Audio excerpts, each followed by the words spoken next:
Greetings, Grey Warden. I am as relieved as Ban Tegan is to see you here. I must admit that I do not quite know how to address you. Is my lord sufficient?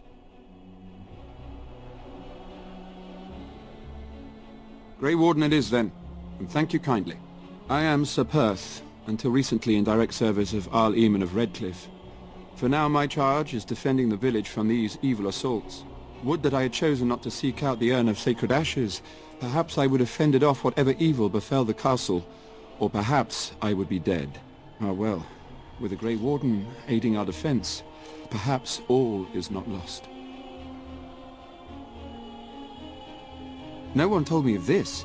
Oil, you say? How much exactly? Assuming that would hurt them. Yes, I see what you have in mind. That might be effective, if used carefully. Yes, excellent idea. I'll send some men to collect the oil. We'll use it to slow these creatures down.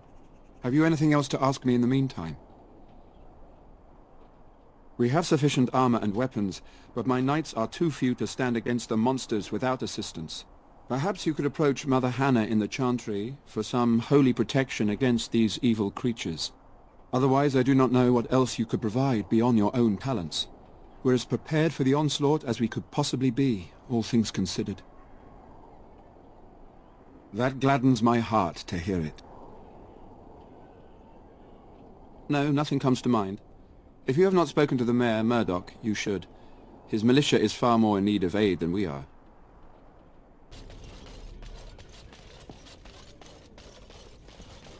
You are a stranger amongst us, yet you still agree to defend our village in its darkest hour. We are most grateful to you.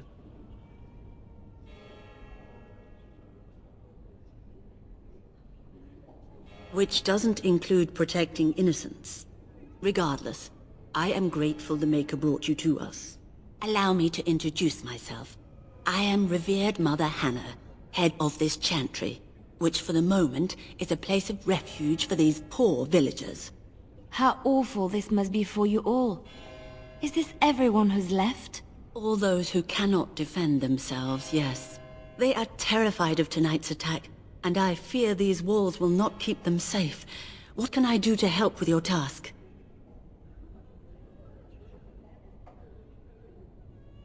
I have done all I can for them. I pray for them each night and seek the Maker's forgiveness for their sins before they face their deaths. What Sir Perth seeks is something that is not in my power to give. Sir Perth believes that I can protect them against these creatures, a shield only the Maker can provide, and that I withhold this power. Well, can't you just tell him the Maker will watch over him? Morale is a powerful thing, you know. You mean you want me to let them think the Maker protects them in a real sense? I will not lie to them like that. I suppose their belief in the Maker's power could inspire them, but it just seems like trickery. Very well. If it keeps them alive, I will do what I must. I have a number of silver-cast holy symbols. Tell Sir Perth that he can have them, and that wearing them will confer the Maker's protection. Now please, let me tend to these poor folk. I must do what I can, and I suggest you do the same.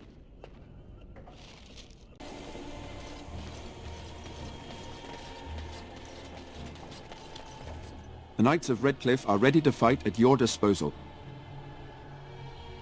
Have you spoken to the revered Mother? Has she offered anything? Must we do this? The faith that will protect these men must come from their heart, surely. If they are the same as the symbols worn by their priests, well, that would more than suffice. I will send some men to collect the amulets. Please give my regards to Mother Hannah for seeing some sense at last. As you say, we are prepared to meet the enemy here when they come. Maker, prepare us. We shall be victorious.